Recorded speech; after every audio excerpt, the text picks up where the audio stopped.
All right. Welcome to the Rebuild Procurement podcast, where we dive deep into topics to keep procurement people up to date and ahead of their peers. I'm Tom Finn, bring 15 years on the client side, procurement, finance, category management experience in large and small cap orgs. And I'm Alan Veek. I'm a procurement geek on the sell side of the street. That means I'm in sales and in client service. We've assembled a team of superhuman procurement professionals doing managed services at a great company we call Summit. We want to rebuild. Rebuild it? It'll take me a month to rebuild it. Rebuild. That's how you rebuild, comrade.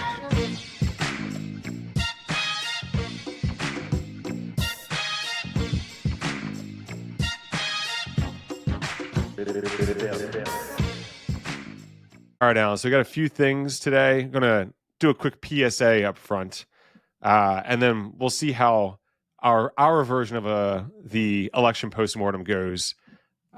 We treat politics and religion just like the family dinner table. We don't like to talk about it much, but it is post-election here, so we'll touch on some things there, and then carefully tread lightly, but still dive deep. And then we have I think you have pulled a few of these, but organizational debt, like tech debt, and the biggest levers within your org.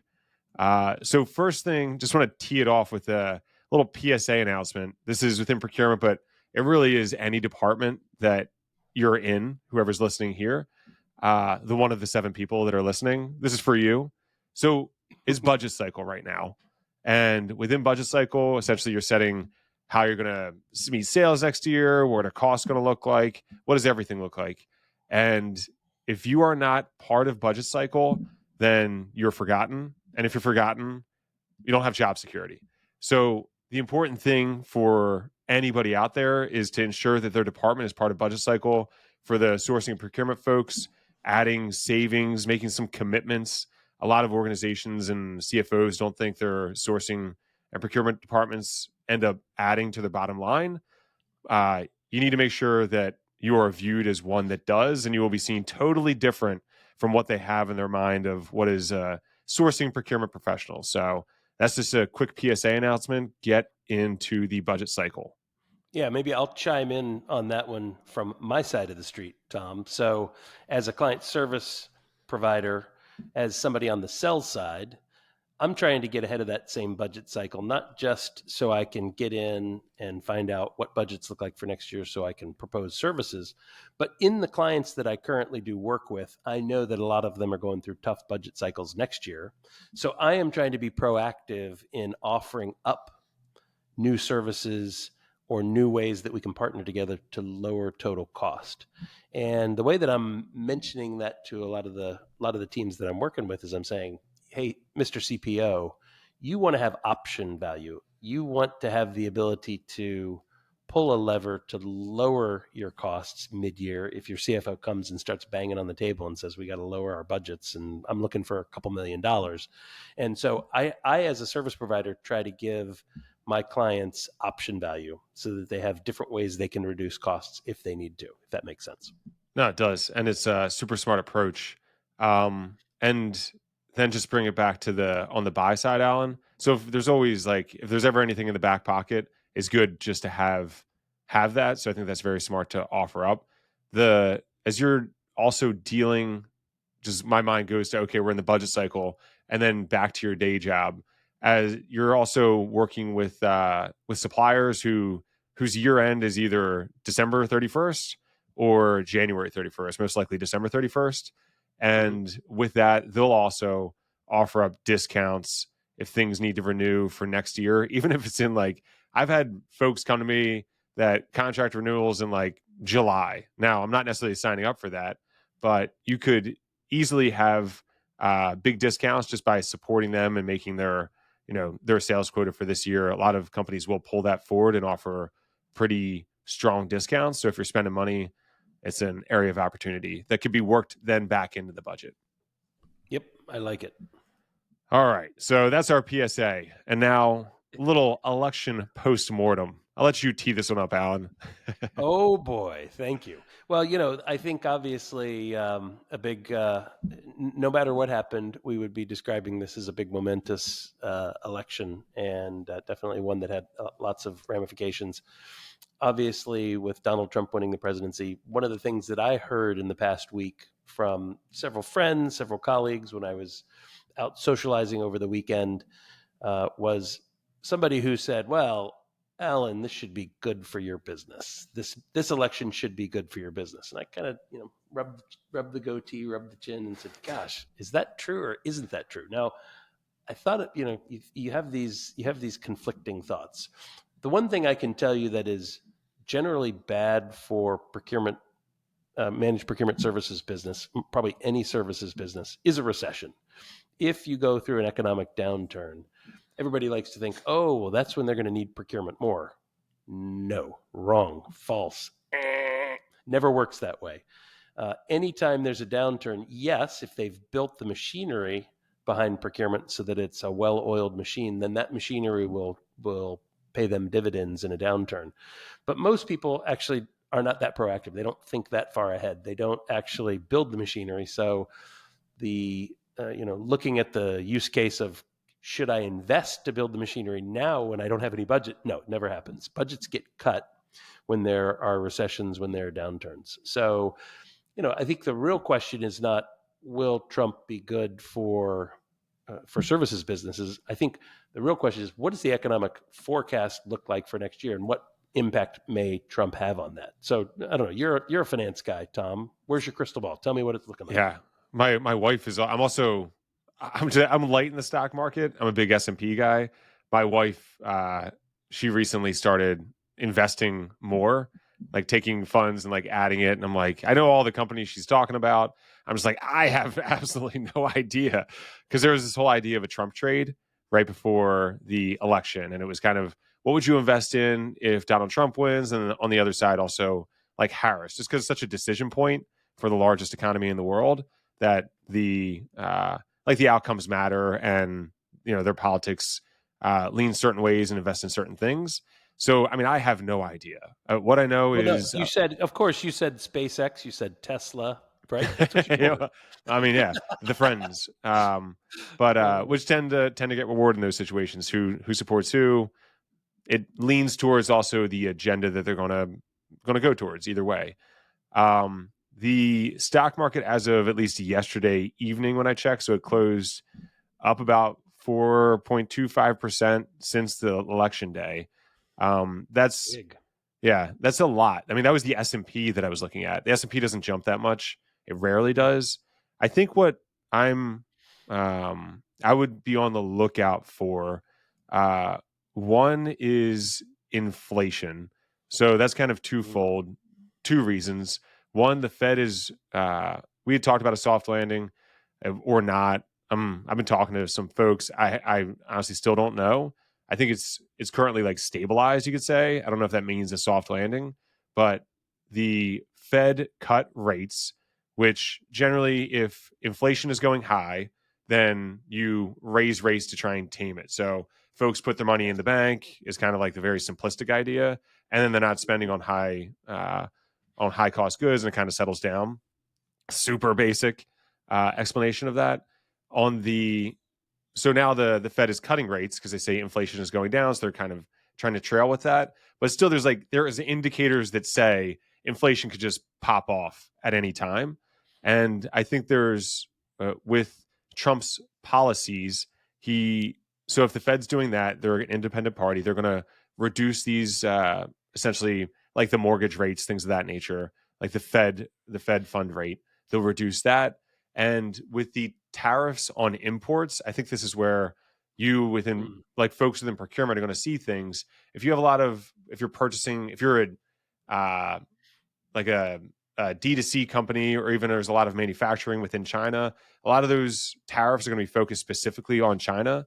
Right now, they're considered the bad guy, or the number two, that we don't want to be number one within the United States. It's kind of like the positioning of things. So that increased tariffs, if you increase the taxes, the import taxes on things you're buying by 20%, those, not only in theory, but in reality, get passed along to the end user until you find a different place to import from.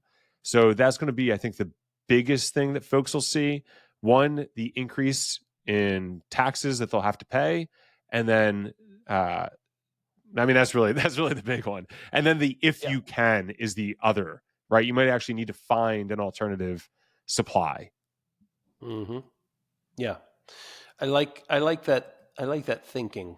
So I think it does, a lot of this does hinge on what happens to the broader economy and what Trump will do to that. I don't know. There's one side of me that says there's a day of reckoning that's coming.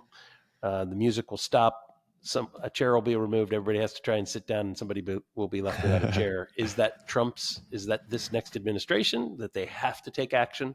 Therefore, they have to kind of have their Paul Volcker moment, a reference to the 1980s and Ronald Reagan's first term, where they did just what you said. There was some austerity measures in place. Everybody tightened their belt. We ratcheted up the interest rate dramatically to kind of to really massively cool down the economy. And we had to live through that for 2 or 3 years. It's like 18% or something he raised it to, right, Alan? It was thereabouts. Exactly. Yeah. Yeah. Exactly. Just assume right now, like the Fed fund rate, I think is at like 4 or something. So your mortgage rate will always be a little higher than whatever the Fed is putting, like speaking to the audience there. But that was like 18%. Yeah. At the time. Imagine. Yeah. Times 5, times 4.5. That throws ice on the entire economy. But then once you kind of ice the economy down, then you can rev it back up. And when it revs back up, it should rev back up in a healthier way. You've put a blanket on inflation. So I don't know if that's going to happen in the next 4 years.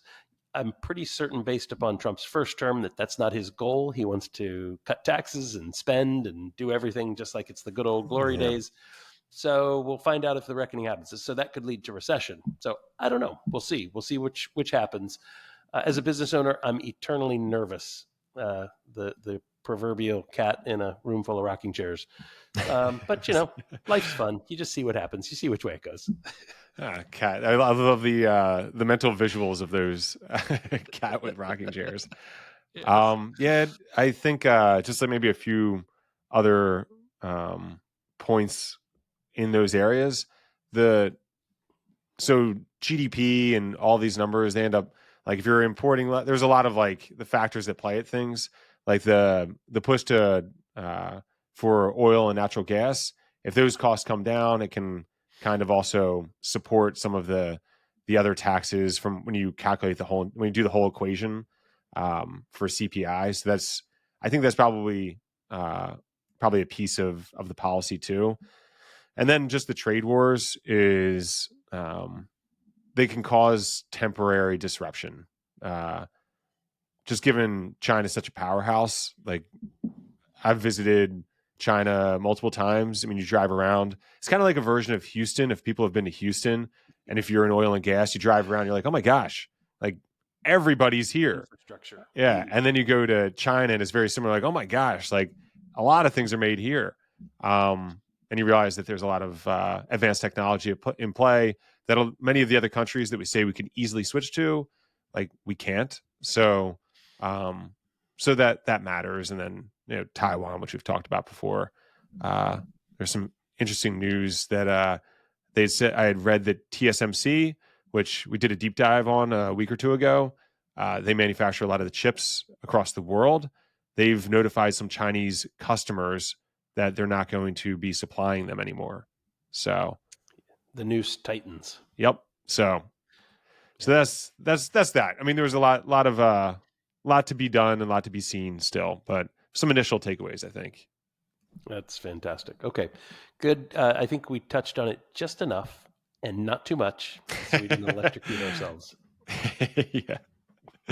Yeah. Next topic. But it will be super interesting, though, Alan. Super interesting to watch things play out, and then the reactions that come into play. Yeah, I think our shared part of the reason why this podcast exists is because of our shared love for another podcast, the All In podcast, and they just celebrated their 4-year milestone.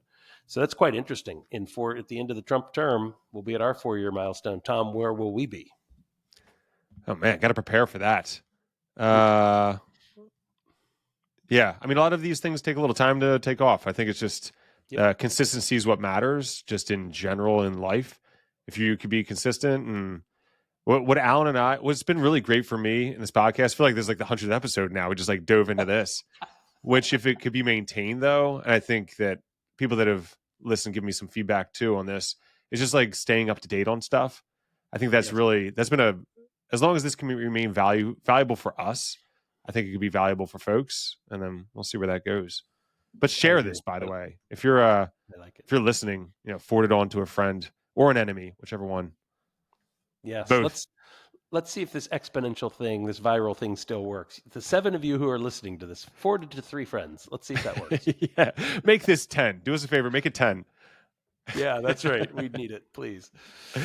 All right, good. Let's do a deep dive. I've got a topic that I got really passionate about within the last week. And this piggybacks a little bit on a topic in a previous episode that we spoke about, which is work versus systems.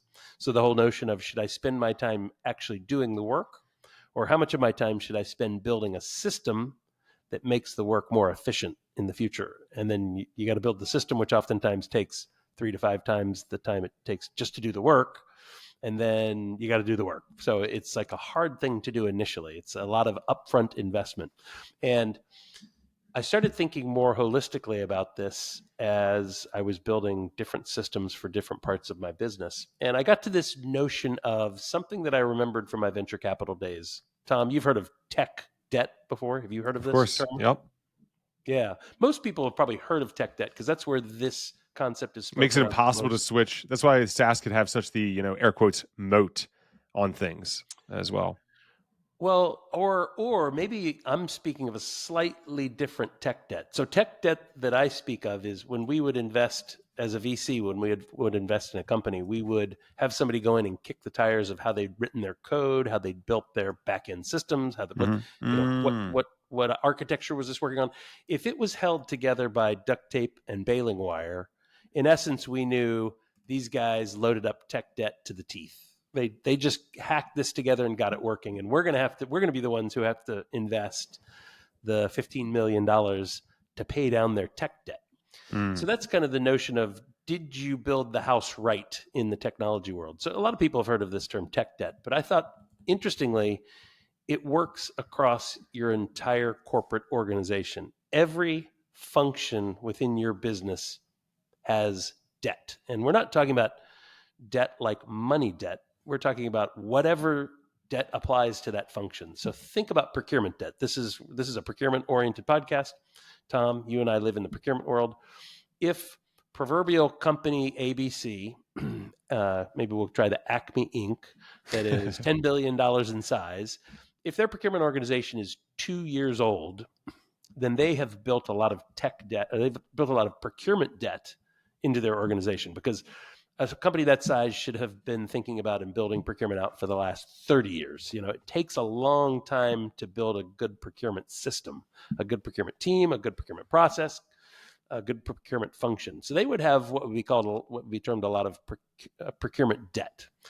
And as a business builder, what I'm looking out across Summit, my company, is, wow, there are lots of systems that can start to accumulate debt, right? So there's HR debt, there's legal debt, there is IT debt, there is, name any function. There's financial debt. Like Tom, you and I spoke earlier this week about using various cash flow tools to try and run your business better. Well, if you're the sort of person who doesn't like to work in spreadsheets, who just kind of makes things up as you go along, you could have a business that has got so much financial debt, and not meaning dollars and cents, but meaning, do you have the safeguards? Do you have the controls? Do you have the quality systems in place that can tell you, I'm going to run out of cash in 3 months, therefore I better figure this out right now? Or do you just hit the brick wall? So all of these different functions inside your business have the ability to take on debt. And it was kind of, to me, a revelation, because I'd always thought about tech debt before and thought of it very specific to coding and back-end software engineering. And what I realize is this concept of debt across your organization is actually a huge concept. You could actually apply it to your life. Let's say you don't own a company, But you could look and say, okay, am I driving a car that's 30 years old? Am I living in a house that I haven't done maintenance on for 15 years? You've got debt in your house. You've got debt in your car. You've got, am I living a healthy life? Am I working out every day? You may have exercise debt. You may have, kind of health and wellness debt. This applies just about everywhere in your life. And the gong that I would like to bang here is start to think about all things in your life in these terms. Am I building debt, or am I building a savings account?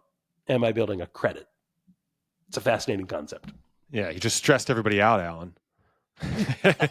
That's my what a job. stressful topic. Debt, and then man. So let's Dave Ramsey this then, Alan. So Dave Ramsey's he hates debt, right? But if you're talking to Dave Ramsey about this, you just stressed him to the beyond. Get on a plan. Yeah, exactly. How do you set so just given your thinking about this, it might be early stages to react, but how then do you pay off that debt, right? So if you're in an org, and maybe just walk through an example that you're thinking of, or you've been thinking of over the past week, about how you start to pay off that debt in an area.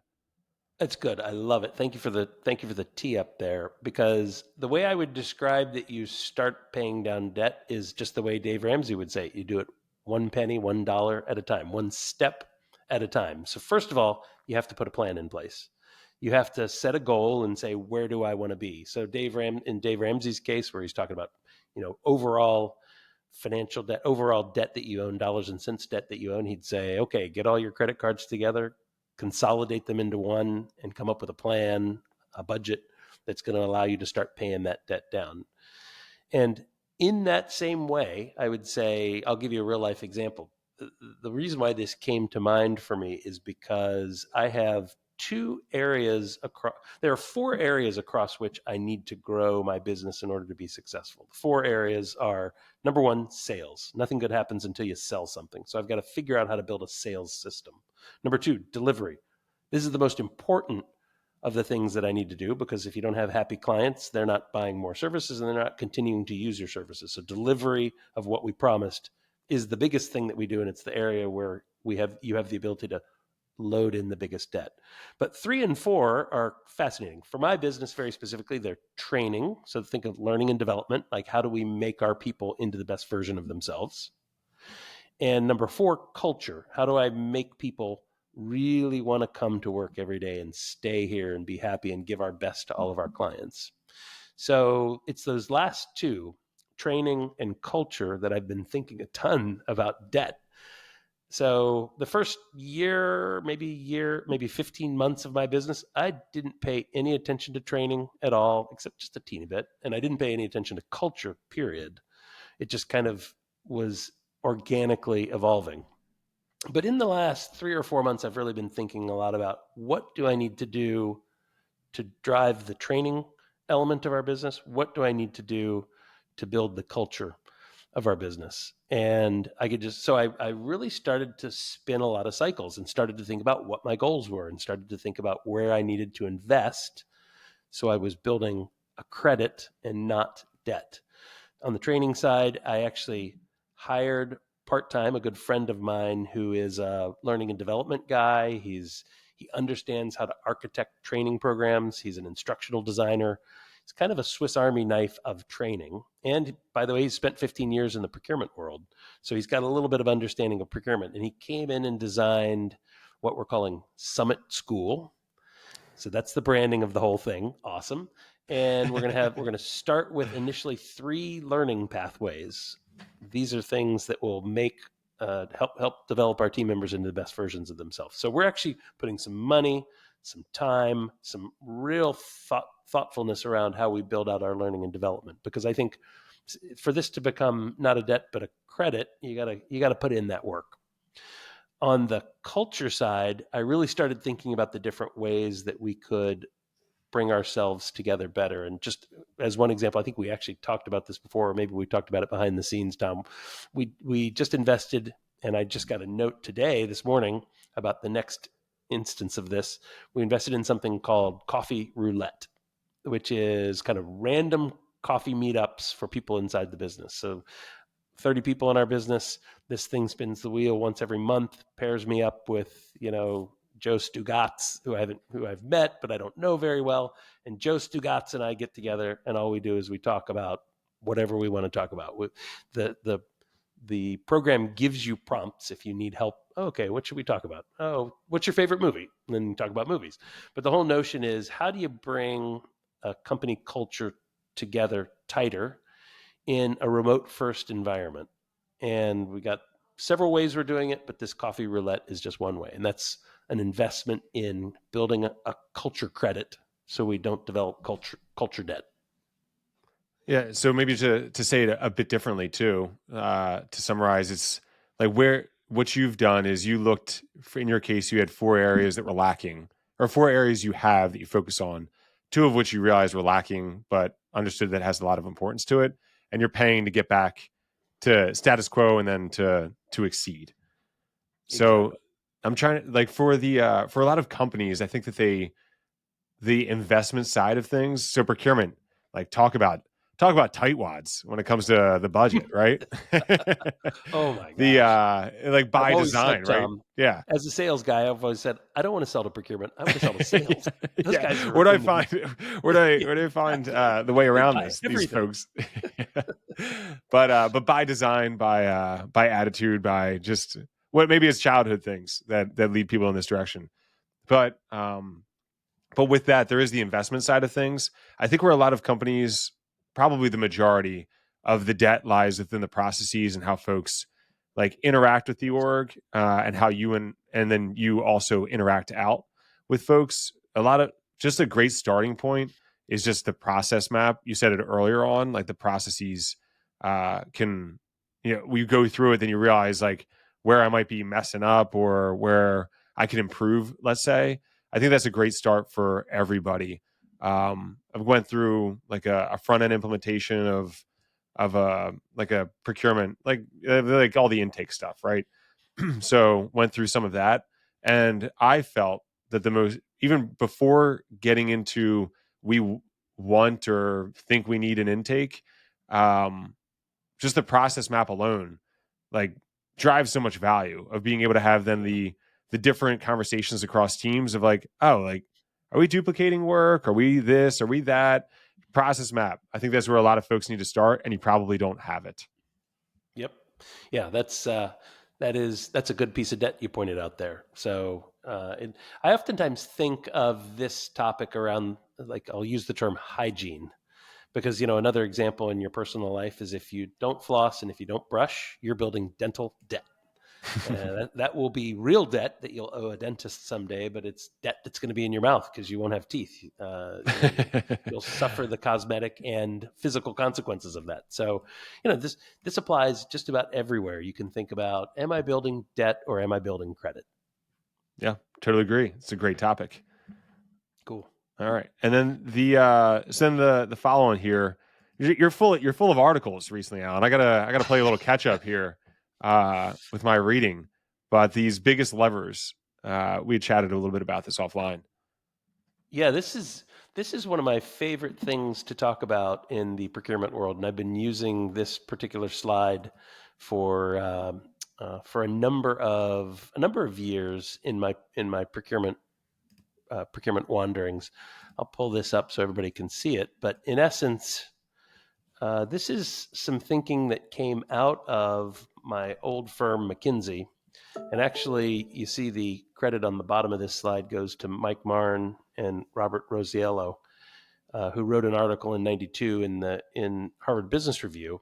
Mike Marn is a partner up in the Cleveland office of McKinsey, and the analysis they ran basically, this was the sidelight of the analysis they ran. Mike Marn was a pricing guy, and he was making the case for how pricing is a super strong lever for organizational performance, bottom line, earnings per share performance of a company. And the sidelight that came out of this for the procurement folks like us, Tom, is that while it's not the number one strongest lever for improving organizational bottom line financial performance, procurement is the second. We're number two. which is, hey, that's pretty good. I'll take number 2. Basically, what this slide shows is that if you want to improve the bottom line financial performance of your organization at the earnings per share level, kind of like the true bottom line, the thing that's going to swing market performance for the stock of your company, it's a pretty good investment to put money behind building a procurement organization. It has a huge ROI. So the chart very specifically shows on the left-hand side a 2.5% cost savings driven by a good, mature procurement organization.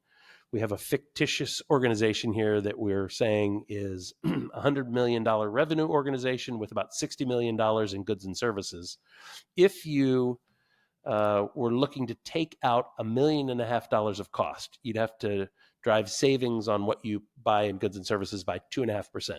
Tom, you and I know, as old procurement guys, or maybe I should just speak for myself, old procurement guy and a young procurement guy, 2.5% savings, that's a layup. All you have to do is ask your supplier for that, and they'll just about give it to you.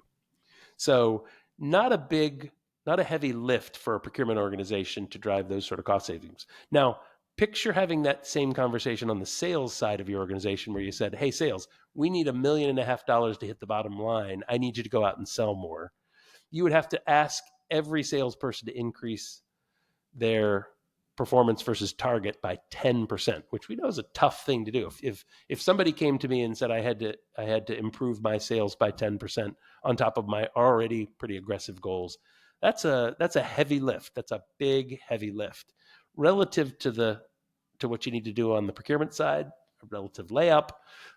This is just telling you that the amount of leverage that you get from procurement is huge. The ROI is big. So there's a real strong case for asking the organizations that we work with to invest more in procurement.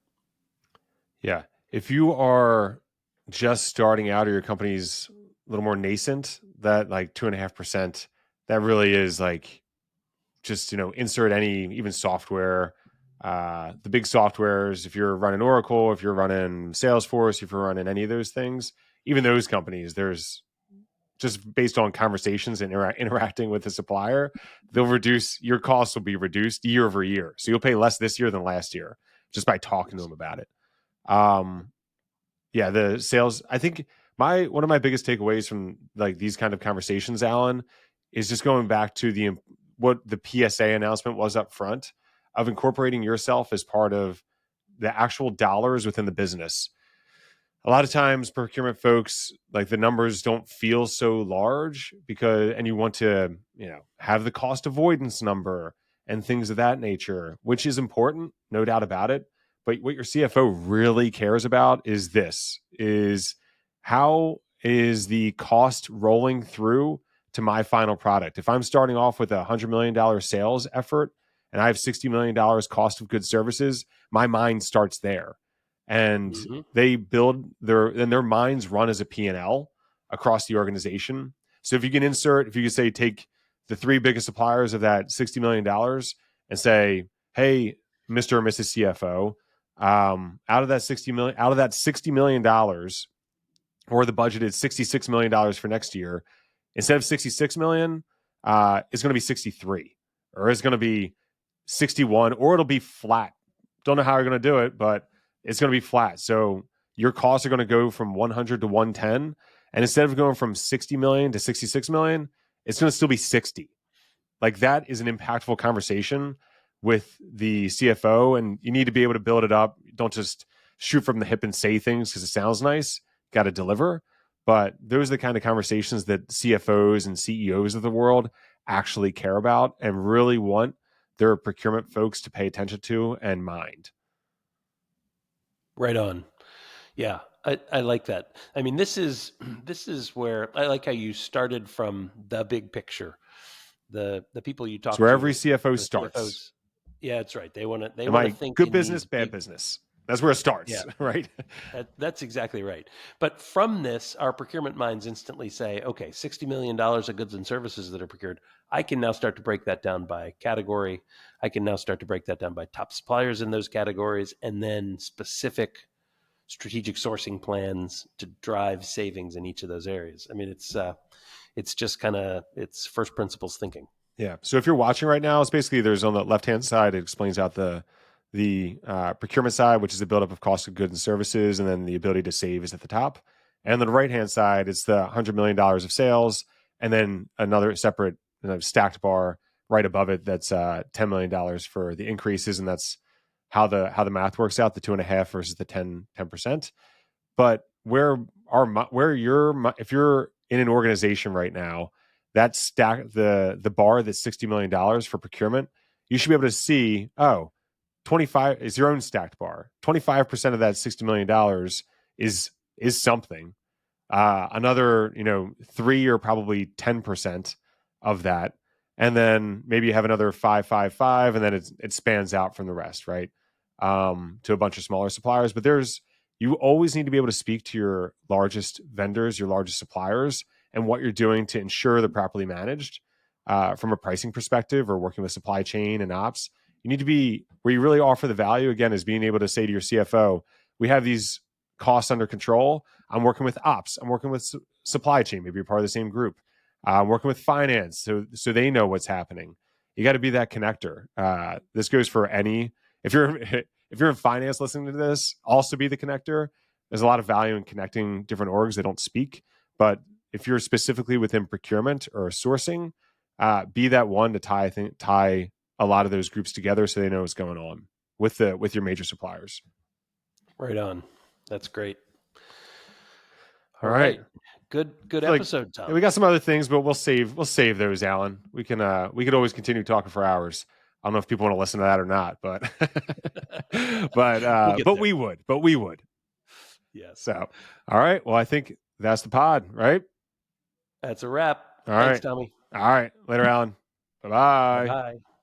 Thanks for joining us on the Rebuild Procurement podcast. Like and subscribe on YouTube, Apple, Spotify, or wherever you get your podcasts to stay up to date on the latest procurement content.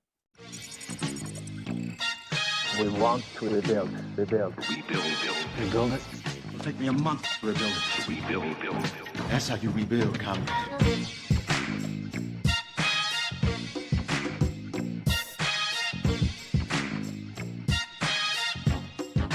Rebuild.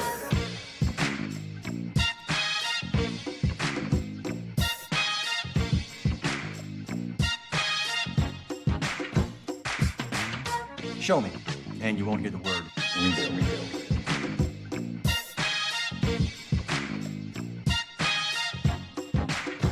Rebuild.